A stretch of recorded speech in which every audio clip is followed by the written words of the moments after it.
Hi friends, இது என்ன vlog அப்படின்னா, இது ரொம்ப நாளாக உங்கள்கிட்ட ஷேர் பண்ணணும்னு நினச்சேன். ஒரு நாள் வந்து தேர்ஸ்டே ஈவினிங் வீட்டுக்கு வந்தேன்னா ஒரு பெரிய சர்ப்ரைஸ். அந்த சர்ப்ரைஸ் என்னன்னு கேட்டிங்கன்னா, நீங்கள் சர்ப்ரைஸ் ஆகிடுவீங்க. வழக்கம் போல் என்னென்னா, இட்லி மாவு ஆட்டுறதுக்காக, இட்லி நார்மல் தோசைக்காக எல்லாம் ஊற வச்சுருந்தாங்க. அரிசி, உளுந்து எல்லாம் அதை ஆட்டி முடிச்சிட்டேன். திருப்பி இதுதான் ட்விஸ்ட்டு. இது என்னென்னா, கம்பு, சோள அரிசி இதுக்கு தனியாக உளுந்து, இது எல்லாத்தையும் ஆட்டி கரைச்சி வைக்கணும். எனக்கு இதை ஆட்டி கரைச்சி வைக்கிறது பெரிய விஷயம் இல்லை. இதில் இட்லி தோசை வருமா, பசங்க சாப்பிடுமா, டேஸ்ட்டாக இருக்குமா அப்படின்றது. பட் ஆனால் இதை வந்து அதிகமாக நம்ம செஞ்சு கொடுக்கணும். ஏன்னா இதில் வந்து கம்பு இருக்குது, சோள அரிசி இருக்குது. இதெல்லாம் நம்ம முன்னோர்கள்லாம் இதை தான் சாப்பிட்ருக்காங்கன்னு சொல்கிறாங்க. அவங்களாம் ஸ்ட்ராங்காக தானே இருக்காங்க, அதனால் நம்மளும் கொஞ்சம் கொடுப்போமே அப்படின்னு நான் தான் வாங்கிட்டு வந்தேன். ஊற வச்சுருக்காங்க, இன்றைக்கி ஆட்டி வச்சுருக்கேன். நாளைக்கு பார்ப்போம் அதில் தோசை வருதா என்னென்னு. அப்புறம் கொஞ்சம் பாத்திரத்தெல்லாம் விளக்கிட்டு ரொம்ப டயர்டாக இருந்தேன். அதனால் இதுக்கு பேர் என்ன மறந்துட்டேன், இலந்த பழம் சாப்பிட்டேங்களா. உங்களுக்கும் வேணுமா அப்படின்னு கேட்டேன். நீங்கள் பக்கத்தில் இருந்தீங்கன்னா கொடுத்துருப்பேன். நீங்கள் இல்லை. யாருக்காவது இலந்த பழம் பிடிக்கும்னா கமெண்ட் பண்ணுங்கள், சொல்லுங்கள், உங்கள் அட்ரஸ் சொல்லுங்கள், நான் அனுப்பி வைக்கிறேன். அப்புறம் அடுத்த நாள் வந்து காலையில் என்ன பண்ணலான்னு ரெடி பண்ணோன்னா, அந்த சோள தோசைக்கு வந்து ஒரு சைடிஷ் ரெடி பண்ணலாம் அப்படின்னு சொல்லிட்டு. ஏன்னா சைடிஷ் நல்லா ஸ்ட்ராங்காக இருந்தால் பிள்ளைங்க இதை சாப்பிட்றோம் இல்லைங்களா.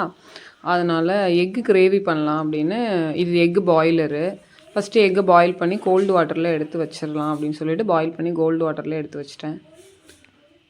இதை எடுத்து வச்சுட்டு அதுக்கப்புறமா வந்து ஆனியன் ஃபுல்லாக நல்லா கட் பண்ணிவிட்டு, எப்போயுமே நான் கிரேவி வைக்கிறதுக்கு முன்னாடி வந்து இந்த ஸ்பைசஸ்லாம் ஆட் பண்ணிவிட்டு, ஆனியனு கொஞ்சம் சால்ட் போட்டு அதை இது பண்ணிவிட்டு, அதுக்கப்புறம் என்ன பண்ணுவேன் அப்படின்னா, தக்காளி, இஞ்சி, பூண்டு இது மூணையும் நல்லா போட்டு ஃபைன் பேஸ்ட்டாக அரைச்சிருவேன். ஏன்னா தக்காளி, இஞ்சி, பூண்டு மூணுமே உடம்புக்கு நல்லது. நல்ல ஆன்டிபயோட்டிக் தரும்பாங்க. ஆனால் அந்த ஆன்டிபயோட்டிக் தர எந்த உணவையுமே இந்த குழந்தைங்க சாப்பிடாது இல்லைங்களா. அது கொஞ்சம் நாள் அதுங்களுக்கு போய் சேரணுன்றதுனால இதை எப்பயுமே வந்து மூணையும் சேர்த்து நல்லா கிரைண்ட் பண்ணிவிட்டு ஃபஸ்ட்டு அதை ஊற்றி,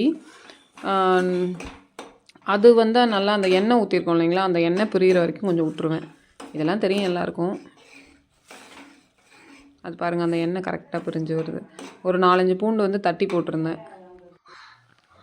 அப்புறம் சால்ட் ஆட் பண்ணிவிட்டு, இதுக்கப்புறமா என்ன ஆட் பண்ணுவேன் அப்படின்னா, வழக்கம் போல் எல்லோரும் ஆட் பண்ணுறது தான், மஞ்சள், அப்புறம் மல்லித்தூள்.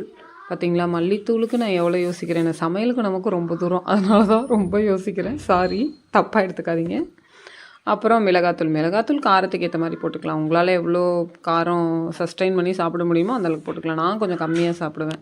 ஏன்னா ஆல்ரெடி நான் ஒரு அல்சர் பேஷண்ட்டு. எனக்கு அல்சர் வந்ததுலேருந்து தான் நான் ரொம்ப டல்லாக இருக்கேன். பார்க்கவே வந்து ரொம்ப ரொம்ப டல்லாக இருக்குது ஃபேஸ் எல்லாம். எல்லோரும் சொல்லிகிட்டே இருக்காங்க. அதுலேருந்து எப்படி வெளியில் வரதுன்னே எனக்கு தெரியலை. ஏதாவது டிப்ஸ் இருந்தால் சொல்லுங்கள். அப்புறம் இந்த ஸ்பைசஸ்லாம் ஆட் பண்ணிவிட்டு நல்லா அது குக் ஆனதுக்கப்புறமா தண்ணி ஊற்றி கொதிக்க வச்சுட்டு, எக்கெல்லாம் உரிச்சிட்டு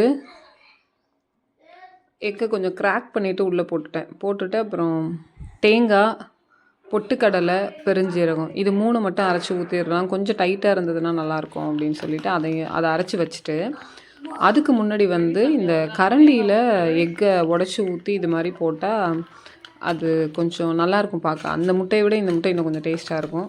ஆல்ரெடி ஒன்று எடுத்து போட்டுட்டேன். அதில் இன்னொன்று எடுத்து போடுறத உங்கள்கிட்ட காமிக்கலாமே அப்படின்னு சொல்லிவிட்டு எண்ணெய் மட்டும்தான் ஊற்றுவேன். இதுக்கு வேறு எதுவும் போட மாட்டேன். எண்ணெய் ஊற்றி இதை போட்டுட்டு இதையும் எடுத்து அந்த தலபிலன்னு கொதிக்கிற குழம்புல போட்டாங்களா. போட்டுட்டு இது குளிக்க மாட்டேன்னு சொன்னதுனால, நீ குளித்து தான் ஆகணும்னு உள்ளுக்குள்ளார வச்சு நல்லா திணிச்சு அதை குளிக்க வச்சுட்டு ஒரு 5 மினிட்ஸ் வெயிட் பண்ணேன். 5 மினிட்ஸ் வந்து அதை நல்லா க்ளோஸ் பண்ணாமல் கொதிக்க விட்டுட்டு அப்புறம் க்ளோஸ் பண்ணேன். இந்த தேங்காய் இதெல்லாம் அரைச்சி வச்சுருந்தேன் இல்லைங்களா, அது எல்லாத்தையும் ஆட் பண்ணேன்.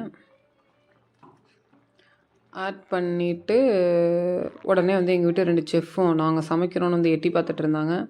வெயிட் பண்ணுங்கள், நானே இப்போ தான் சமைக்க கற்றுக்குறேன், அதுக்கப்புறமா நீங்கள் சமைக்கலான்னு அவங்க 2 பேரையும் தூர தள்ளிட்டு இது எல்லாமே கொதிக்குதான்னு பார்த்தோன்னா நல்லா கொதிச்சிச்சு. எண்ணெய் கொஞ்சம் நல்லாவே பிரிஞ்சு வந்துருந்துச்சு.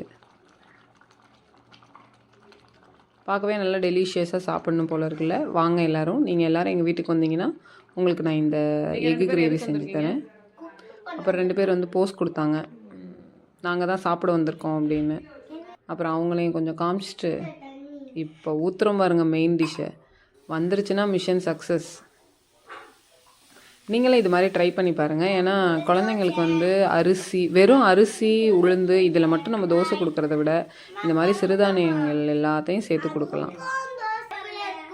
இது ஃபெர்மெண்டேஷன் ஆகிடுச்சுன்னா அதில் சத்து இல்லை அப்படிலாம் சொல்கிறாங்க. எதுவுமே கொடுக்காமல் இருக்கிறதுக்கு அட்லீஸ்ட் இதையாவது கொடுக்கலாம் இல்லைங்களா, அப்படின்னு தான் நான் கொடுக்குறேன். வந்துருச்சு, நல்லாவே வந்திருந்தது. அந்த மெஷர்மெண்ட்ஸ் எல்லாம் எங்கள் மாமியார் தான் ஊற வச்சாங்க. அது வேணும்னா கமெண்ட் பண்ணுங்கள், நான் எவ்வளோ ஊற வச்சாங்க என்னன்றதை நான் ஒரு நாள் ஊற வைக்கும்போது சொல்கிறேன். பாய் ஃப்ரெண்ட்ஸ், வாங்க எல்லோரும் சாப்பிட்லாம். Thank you for your support. Subscribe my channel, comment for more video.